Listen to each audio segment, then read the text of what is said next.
Welcome back into Talking Fitchburg. Joining today from the Department of Trade Consumer Protection is our friend Michael. Welcome back to the show. How you doing, sir? I'm doing great. Thanks for having me. Thank you for coming back. And Cybersecurity Awareness Month. I was just going too fast, but it's the month. Here we go.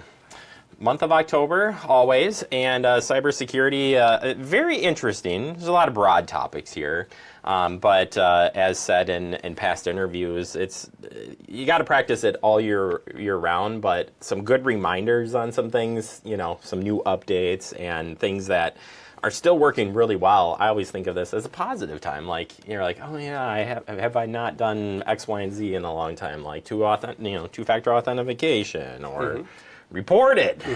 It's all there. You captured the pure essence of what the month is about, and it is a reminder of some of the things that we start to get complacent with, or we don't think about, or that we have to do so often that it just becomes out of sight, out of mind. And that is those habits and practices when it comes to cybersecurity. So you're right, we want to be diligent year-round, but in October, we'd like to say, hey, here's a great reminder to think about what are the little things you can tweak and adjust, and think about, all right, you know what, this is something that is a risk. I didn't think it was a risk, but I should really look at it. And one of those is starting with the little notifications when it comes up and says, hey, it's time to update your software. And sometimes there's a deterrence to do that because people we're creatures of habit. We like how it's laid out. We like what the app looks like. We're comfortable with it. And if we do an update, all of a sudden everything changes. And so sometimes we're a little hesitant to do that, but unfortunately the risk that comes with doing that is those patches and those security risks. Oftentimes an update comes out when there's been an identified vulnerability. And of course scammers know that also. And so the more time you take in waiting to install that update, the more opportunity is for scammers to exploit that. So as soon as they're rolled out, update it right away, adjust to the change, and keep yourself protected. Yeah, it seems easy, but it still keeps happening. It does. As far as scammers getting through and whatnot. So you got to do something different. Create a different strong password for each account. And it's a classic, classic one. But a lot has changed in the last couple of years as far as like how long they've gotten and the auto generators. How safe do you think the auto generators are? Because they're crazy. I don't even know how people remember that stuff. Well, if you can remember all of the auto-generated passwords, you are a savant, because they're very difficult, and that's by design. What we want to focus on is, and you hit it, is each different account has a different password. And the reason for that is, we see how many times data breaches are being announced, and unfortunately there are compromises and hackers get in and get it. And if you're using the same login and the same password for multiple accounts across multiple platforms, or maybe emails or social media platforms, or even banking accounts, that makes it that much easier for the scammer or the hacker who has your information to exploit that and be able to get access to those other areas. And so while we recognize just about everything needs a login and password now, it's very difficult to do, keep in mind the risk that comes with using the same one, because you just have to exploit one to give access to a lot. Next one, enable a multi-factor login authentication. Boy, one of my favorites. I just think it's so simple, and yes, it's a pain in the butt some ways, but it's just a good feeling to know that you have that backup in place, because boy, it's not so good to be on the other end when you find out that you've been hacked. It's not, and I think it's getting even easier. You mentioned, it can be difficult and be frustrating, and sometimes it's only offered by email or additional things. But now it's so quick, with that code that comes through. It's so quick with that text message. Some software will automatically pop it in for you. And so take those extra 3 seconds. And the analogy we like to give is multi-factor authentication is like the deadbolt on your door. You can lock the key on the doorknob, and that provides a little level of security, but that deadbolt's really going to stop someone from getting in. Same thing with multi-factor.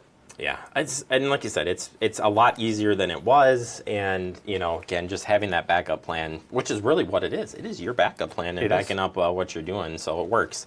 Recognize and report phishing attempts. First off, it's not the phishing that Jeremy likes to do, but first off, maybe identify the phishing where it is at today, and then reporting these things. Why it's so important. It is.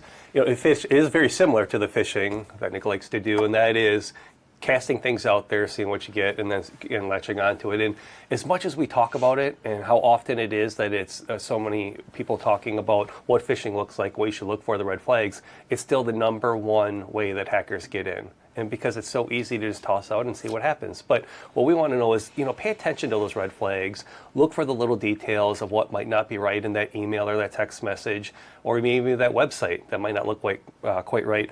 And then also take advantage of the software that's on the phones by the providers. Right now, it's always you swipe delete and report as junk. That's useful. That's useful information for the phone carriers to recognize those patterns, and so they can try and stop them. And it's helpful for other agencies to recognize where they're coming from. Finally, as we wrap up here on Cybersecurity Awareness Month, again, I kind of start off with saying practice this all year long. Mm-hmm. And if somebody's like, why do you say that? Why do you do that? You really can put these things into play, for different times, and you guys still see the simplest to the craziest things there. So putting it in perspective, every day you receive calls, every day you get some type of new notice of some type of new scam, and by doing these simple things, they actually work and they actually are beneficial, right? Like at the end of the day, you cannot stress that enough. I cannot. How important that is. I cannot. We get hundreds of calls every single day with individuals calling us. Maybe not necessarily were victimized, but they received a phishing attempt. They want to verify.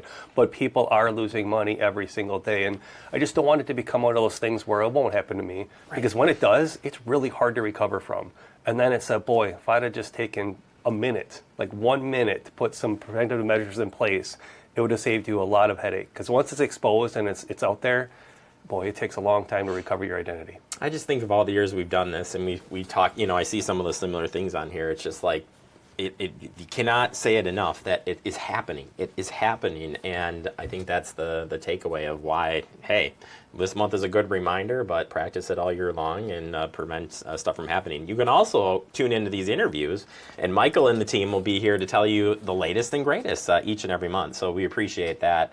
If people do want to learn more on cybersecurity, on reporting it, or heck, just stay up to date on your stuff, how can I do so? Come visit us at datcp.wi.gov, or if you have a question about a phone call or text message you received, give us a call at 1-800-422-7128. Always appreciate it. Thanks.